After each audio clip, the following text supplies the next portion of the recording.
Hello guys, and welcome back to another cold episode. On today's episode, as you could tell by the title and the thumbnail, we are going to be talking about the latest leak, the latest set that is going to be released in Duel Links. This is something that has been polarizing as of the drop of the announcement, which was not too long ago. I don't know when it actually dropped, but basically, as you can see, it's going to show up on the 11th, Thursday, and I just wanted to talk about it because apparently a lot of people have just not really been liking it.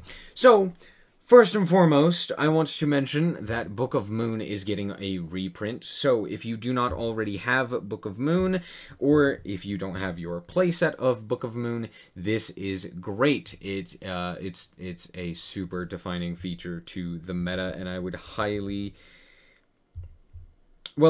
suggest getting it. But also, I wouldn't be surprised if because of this, the card gets limited some way, somehow. Whether that's just limited to 3 or just limited in general. It's an insane card. So, there's that. But, second of all, I do want to mention that overall, this box is pretty mediocre when it comes to most of the cards. However, there are 2 archetypes that are getting a lot of support, and more specifically, there's an entirely new archetype, basically, that's being added to the game. Now, we have had Nekroz before, but I wouldn't really have considered it an archetype, more of just like a kind of play style. It kind of was an archetype, but it really wasn't, because I think the only thing that we had was this guy, and I think one other thing that got limited to 1. So there you go. It was a preemptive nerf to Nekroz, and honestly, I wouldn't be surprised if that was warranted. Because unlike the Performapal limit that was prior to Performapals being released, this one actually does seem to make a lot of sense, seeing as how Nekroz is an insane advantage engine that can constantly recur itself, can constantly be getting new cards, and has a lot of hand trap-like effects with their ritual monsters, meaning that overall their monsters become insanely powerful. Now, a lot of people have already noted that this deck this box is mediocre, and not a lot of people are liking it, but I wanted to come on here and be like, no, first of all, Nekroz is great. Nekroz is going to be absolutely insane. I think that it will be a tiered deck, definitely. We are getting Brionek, which is one of the best cards for the deck, as well as we are getting Shurit, Strategist of the Nekroz, which basically allows you to just use this one guy for all of, well, for the entire cost of any of your Nekroz ritual summons, which is insane, seeing as how the whole deck kind of functions around that gimmick.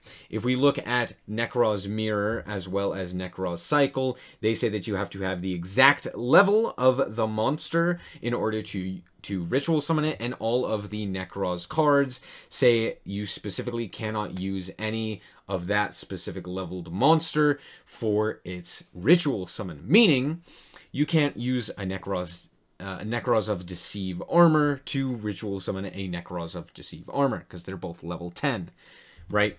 However, you could just use this guy. So if you have him in hand, as well as a ritual spell, bada bing, bada boom, you're able to summon up any of your ritual monsters. And a lot of these ritual monsters are insane. Let's first talk about Brionek, or Brionek, or however the frick you want to say this. First of all, you can discard the card to add a Nekroz monster from your deck to your hand. Guess what that does include? Yep, the guy that you actually need in order to ritual summon any of your cards. Pretty good. Also, you can target up to 2 face-up monsters on the field that were special summoned from the extra deck and shuffle them into the deck. Just once per turn, you just shuffle away 2 extra deck monsters. It's an insane card. This card's crazy. Okay? There's a reason it's an ultra rare. I think this is going to basically carry the box, along with Book of Moon. So yeah, there's that. Then, if we move down to the rares, we have Deceive Armor, which says, during either player's turn, you can discard this card and then boost up your Necroz monster by 1,000 attack and defense. By the way, that is a hand trap. Also, when it is on the field, you can target an opponent, a set card your opponent controls and destroy it, and then banish it.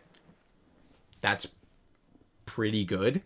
Just destroy a set card, banish it. Really solid. Valkyrus. When your opponent's monster declares an attack, you can banish a Necroz monster from your graveyard and discard this card to negate the attack and end the battle phase. It's literally Battle Fader. And guess what? Yes, banishing something from the graveyard is sad because this archetype does get to utilize its graveyard with its ritual summon spells. But all in all, being able to just completely stop the battle phase at the cost of basically having a graveyard already set up and then having this card in hand is really good, especially since all of these monsters are searchable with Brionac, however you want to say that. Gungnir. During either player's turn, you can discard this card and target a Necroz monster you control. It can't be destroyed by battle or card effects this turn. Just chain it to like a lightning vortex, bada bing, bada boom, you're good. Also, during either player's turn, you can discard a Necroz card, then target a card in the field, destroy it. Yup, it's a quick effect destruction. It's a quick effect Raigeki Break on legs. Raigeki Break on legs is pretty good. The problem with a lot of these cards, though, is that they do require a lot of a lot of cards to already be in hand. But with that being said, as I mentioned previously, you can search out most of their cards. Also, more specifically, you only really need the one ritual spell with this guy. They're more of a control style, so I wouldn't be surprised if they play them. If this deck is played with things like Floodgate and Paleozoic Canadia, or anything else that really wants to like be sent to the grave. But all in all, it's still really solid. Although, no, I guess you do have to play more Necroz cards. And then we have Castor, the final Necroz ritual monster. Can't be summoned by other ways as normal. You can discard this card to target a Necroz monster in your graveyard to special summon it. You can only use this effect once per turn. At the start of the damage step, if a Necroz monster you control battles an opponent's face-up monster that was special summoned from the extra deck, destroy that monster. It's very similar to another card called Shaddoll Construct, which basically says the same thing, except instead of with Shaddoll Construct, where it's just that monster, this says if any Necroz monster battles an opponent's face-up monster that was special summoned from the extra deck, which is insane. That's really solid. Yeah, it's pretty good. It also allows you to special summon a Necroz monster in your graveyard. So basically, if, say, one of your other ritual monsters was sent to the graveyard, you were able to recur it after they have been properly summoned, of course. If they were sent to the graveyard, you're still able to recur it and bring it back with Castor. All of these cards are really good. 3 of them have frickin' hand trap effects, which are really solid. I mean, they're nothing exceptional, but they're still really solid. They protect you from destruction and battle. This one ends the battle phase, and this one boosts your guy up, making it so that, you know, it's a lot like an Alistair the Invoker, and we know how powerful that card is, right? Now let's talk quickly about their ritual spells. So both of them say that you can rituals summon by attributing cards from your hand or field, or banishing from the graveyard. Awesome. The difference is where they can be ritual summoned from. So this one says you can only ritual summon from the hand. This one allows you to also ritual summon from the graveyard. So, pretty good. However, this one does require you to specifically tribute monsters from the hand or field, where this one does have the graveyard added into that instead of just the hand or field. So there's that. However, both of them also say if you control no monsters, you can banish this and a Necroz monster from your graveyard to add a Necroz spell from your deck to your hand. So, basically, constantly allowing you to gain more and more advantage. Both of these will be really solid. I do think that Necroz will probably become a tier 3 or at the very least a rogue strategy that is pretty playable. So that's the first like ritual deck that actually becomes playable. And then the second one we have is Blackluster Soldier, Super Soldier. This card's insane. It does a lot. Let's just read it for you. It can only be summoned, or you can ritual summon this card with Super Soldier Ritual. It isn't a requirement, but you can summon it with this card. Meaning, if you have other generic ritual spell cards, like Advanced Ritual Art, you could use that instead, right? If this card destroys an opponent's monster by battle and sends it to the graveyard, inflict damage to your opponent equal to half its attack in the graveyard. That's really solid. Why? Because it basically allows you to OTK your opponent in a lot of instances. Because it will be paired with other effects that allow it to attack multiple times. But that's beside the point. And then, if this card is destroyed by battle and sent to the graveyard, or if this card in your possession is destroyed by an opponent's card effect and sent to the graveyard, you can special summon a Gaia the Fierce Night monster from your hand, deck, and or graveyard. Sorry, not and or, but or graveyard. But you can only special summon once per turn. So it has a floating effect into a Gaia the Fierce Night monster, as well as it has some really solid damage that it can get in, as well as being, you know, a 3,000 attack body. Now, all in all, this card isn't too exceptional until you look at some of its support cards, which I went too far. Beginning Night and Evening Twilight Night have similar effects, but basically when they are sent to the graveyard for a ritual summon of Blackluster Soldier, the Blackluster Soldier gains these effects. Once per turn, you can target a monster your opponent controls, banish it. Both of them share this ability, and Beginning Night has the effect when this card destroys an opponent's monster by battle and sends it to the graveyard, you can activate this effect. This card can make a second attack in a row. Also, Evening Twilight Night has the effect where once per turn you can banish a random card from your opponent's hand face down until your opponent's next end phase.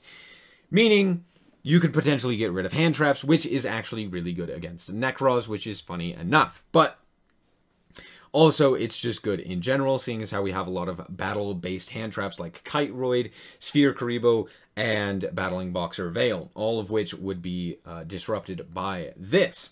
Then they both also have the effect where if this card is banished from the graveyard, you can add a ritual monster from your deck to your hand.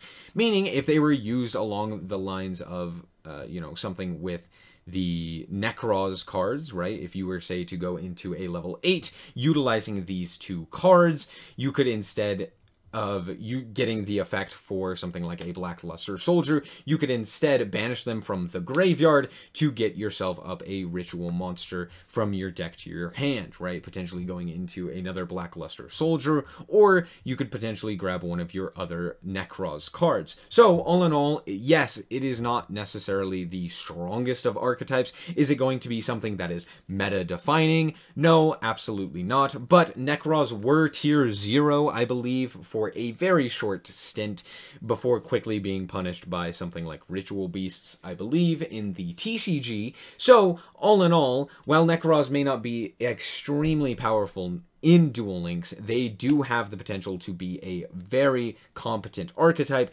that could push for the top tiers of competitive play, depending on if we end up getting more support for just ritual monsters in general, like Manju, right? Which allows you to search either a ritual monster or a ritual spell. So, that's just my thoughts. I think this is a really exciting box. It's not necessarily the most powerful, but it does have a lot of exciting decks. Yes, we're probably still going to have to slog through more Harpies and more Melodious and stuff like that, but all in all, this is still exciting. However, you know, you could also just play Jar of Generosity. Anyway, that's going to be it for this. I hope that you guys did indeed enjoy. This was kind of me just ranting about this box because I just saw a lot of comments being like, this is a terrible box, but I'm here to shake that stigma. This is a fun box. I like it. It's good. Hope that you guys did indeed enjoy. If you did, like us very much appreciated. And if you want to check out more content like this, as well as the rest of this, or more Yu-Gi-Oh! Duel Links action, then just be sure to subscribe. Anyway, thank you guys so much for watching, and remember to always stay frosty. Bye-bye.